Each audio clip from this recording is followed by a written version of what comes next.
Sir हम मैं तो अगर आप मेरी बात करें मैं तो इसको बहुत हैरानगी से देखती हूँ। मुझे बहुत शर्म आती है जब हमारे प्राइम मिनिस्टर ये बात करते हैं, क्योंकि उस वक्त इमरान खान साहब कहाँ थे जब हजारा वाले जो है वो सड़क पे लेके डेड बॉडीज बैठे हुए थे।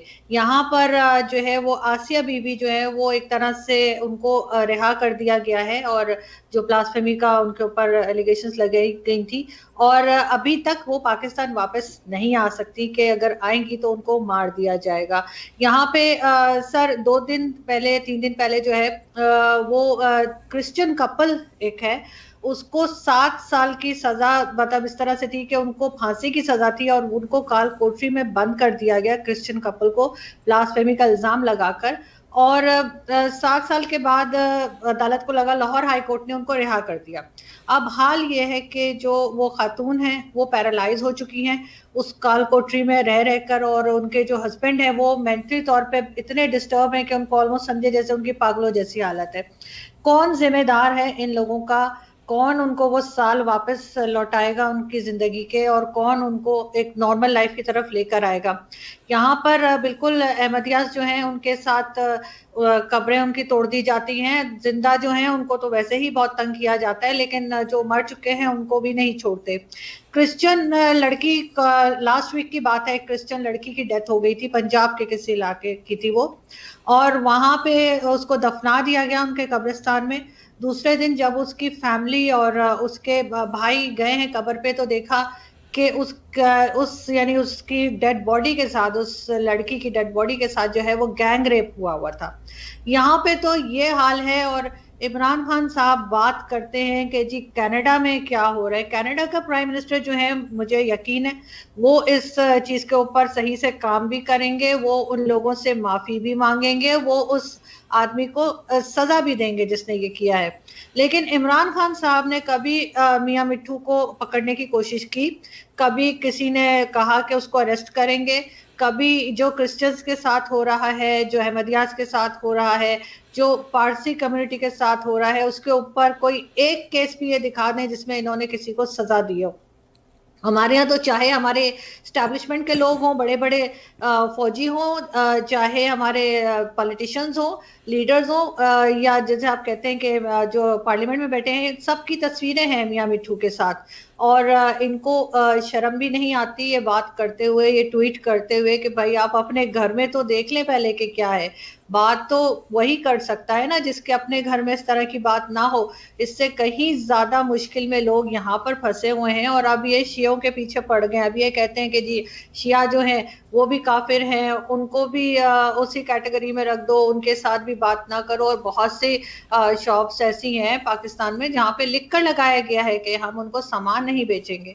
तो ये हाल जिस पाकिस्तान का है, वहां का प्राइम मिनिस्टर उठ के कह रहा है कि जी हम इस्लामोफोबिया, और मैं तमाम कंट्रीज के, इस्लामिक कंट्रीज के लीडर्स को लेकर जाऊंगा यूएन में और बात करूंगा। तो इनका मतलब इनका मुंह है बात करने वाला?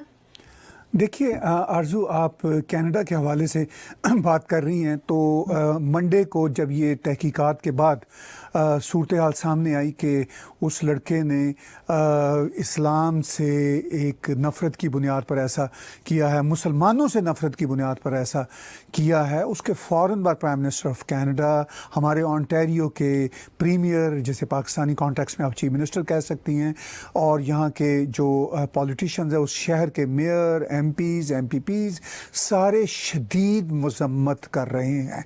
और कुछ साल पहले यहाँ पे एक प्रोविंस में मॉस्क के अंदर इसी तरह का बड़ा ही खौफनाक वाक़या पेश आया था, तब भी पूरी मजम्मत की गई, उस शख्स को भी सज़ा दी गई, और ये शख्स भी पकड़ा गया, उसको भी सज़ा दी जाएगी। हम जैसे कैनेडियन होने के नाते इस्लामोफोबिया की रोशनी में या उसके नतीजे में जो यहाँ पे हेट्रेड हो, या मैं जैसे मैंने पीछे कहा हिंदूफोबिया के नतीजे में हेट्रेड हो, एंटीसेमिटिज़म के नतीजे में जो हेट्रेड हो, ब्लैक्स के बारे में, एशियन के बारे में, हम सब कैनेडियन बात करते रहते हैं। मैंने भी कल शदीद मजम्मत की और करता रहूँगा। किसी किस्म का वायलेंस, किसी किस्म की हेट्रेड बर्दाश्त नहीं होगी। लेकिन वही जो बात मैं पीछे कर रहा था और आपने भी की कि क्या पाकिस्तान के प्राइम मिनिस्टर ये बात करते अच्छे लगते हैं कि उनके अपने ही बैकयार्ड में, उनके अपने ही आंगन में सुबह शाम सिस्टेमिकली हो रहा है। क्योंकि यहाँ जो कुछ हुआ, कोई गवर्नमेंट तो इसके पीछे नहीं है, वहाँ पे जो हो रहा है वो पासपोर्ट पे लिखा हुआ है कि अहमदी अपने आप को साबित करें कि वो अहमदी हैं, लिखें इसमें। इससे बड़ी डिस्क्रिमिनेशन क्या हो सकती है? और ये शख्स जो पाकिस्तान का प्राइम मिनिस्टर है और mister foreign minister Shah Mahmood Qureshi बार बार कहते हैं, तो क्या आपको लगता है ये पॉलिटिकल हरबे के तौर पर इस्लामोफोबिया को आजकल बढ़त रहे हैं, बजाय ये कि हम कैनेडियंस के साथ हमदर्दी करें और हमारे साथ वाकई ही इनको हमदर्दी हो? इनको अगर हमदर्दी भी हो तो वैसे भी बहुत मुश्किल है ये बात करना, चूँकि खुद इनका हिमाम जो है वो बड़ा ही जो फिल्थी है। तो इस सारी सूरत हाल में क्या आप समझती हैं कि ये पाकिस्तान की आवाम को डिस्ट्रैक्ट करने के लिए पॉलिटिकल कार्ड खेलते हैं? बिल्कुल सर, ये एक पॉलिटिकल कार्ड ही खेला जा रहा है, और ये क्योंकि इनसे अपनी चीजें संभल नहीं रही हैं, चाहे जो ये वादे कर कर आए थे वो उस पे से कोई बात हो या कुछ भी, तो ये अपनी गवर्नमेंट को नहीं संभाल पा रहे। अब ये बार बार ये इंतजार में, पहले तो इनकी बड़ी ख्वाहिश थी कि भारत हमला कर दे, वो भारत ने किया नहीं। ये कहते रहे भारत हमला करने वाला है बहुत दिन, आप अगर चेक करें रिकॉर्ड, जब से इमरान खान की गवर्नमेंट आई है यही बात करते रहे कि भारत अटैक कर देगा, लेकिन इनकी वो ख्वाहिश पूरी नहीं हुई। अगर वो कर देता तो काफी सारी चीजें जो इनकी नाकामियां हैं, जो इनकी नालायकियां हैं, वो उसके अंदर छुप जाती, लेकिन ऐसा हो नहीं पाया। अब दुनिया में कहीं कुछ हो जाए, चाहे अभी कनाडा का जो अफसोसनाक वाकया है वो हुआ है, तो इसको भी ये कैश कर रहे हैं, बजाय इसके कि ये पता, इनका तो जैसे मैं कहती हूँ ना कि इनका तो मुंह ही नहीं है बात करने का। ये कैसे बात कर रहे हैं, इनका क्या नहीं हुआ। बाकी छोड़ दे, साहिवाल का जो हादसा हुआ था, इन्होंने कहा कि जी मैं जी टूर पे जा रहा हूँ, मैं वापस आके फिर देखूंगा। क्या देखा इन्होंने? कुछ भी नहीं।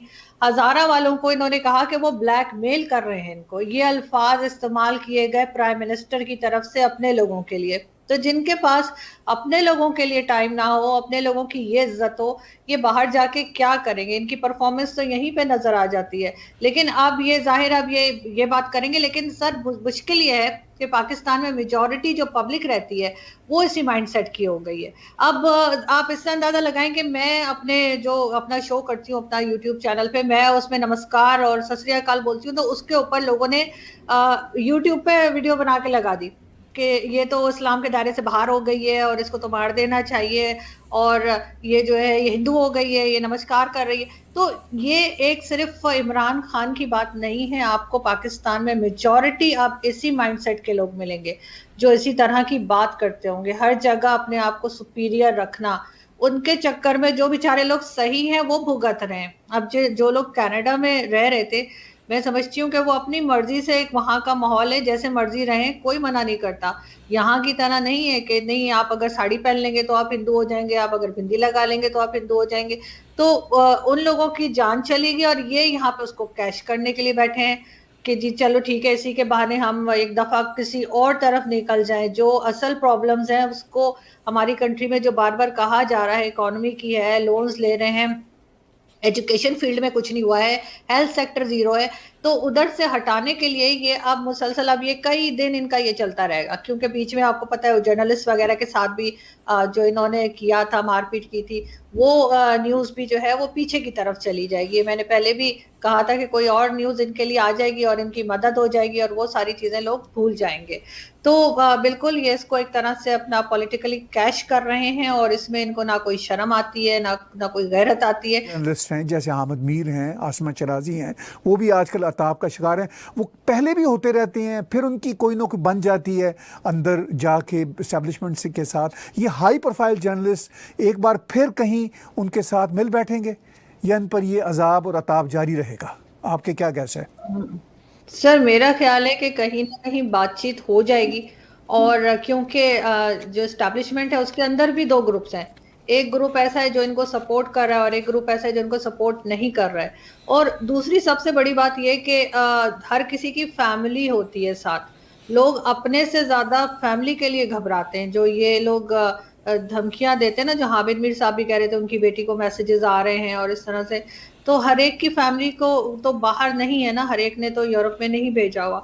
तो यहाँ पे जो लोग रहते हैं वो अपने बीवी बच्चों के लिए, अपने माँ बाप या बहन भाइयों के लिए डर रहे होते हैं। तो इसलिए वो थोड़ा सा संभल के बात करेंगे आइंदा। और वैसे भी जो उन्होंने कहना था वो तो उन्होंने कह दिया, वो चीज तो वापस आ नहीं सकती। लेकिन जिस किसी ने भी उनको ये बोलने के लिए कहा होगा तो उसने कुछ ना कुछ गारंटी भी दी होगी हामिद मीर साहब को कि जी आप ये बात कर दें, वरना इस तरह से पब्लिकली इतनी बड़ी बात कहना कोई आसान काम नहीं है।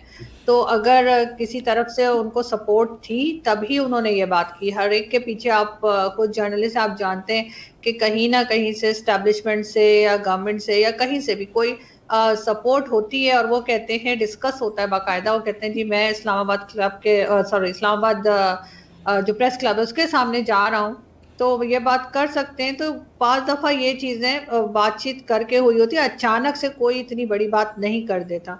तो ये बात तो बहुत मशहूर है, बहुत दिनों से लोग यहाँ बात करते हैं कि फौज के अंदर भी जो है दो ग्रुप्स बन गए हैं, एस्टेब्लिशमेंट भी दो ग्रुप्स बन गए। तो एक ग्रुप ऐसा जरूर है जो इनको सपोर्ट कर रहा है, और उसी सपोर्ट में आके इन्होंने बात की और इतना रिस्क नहीं ले सकते।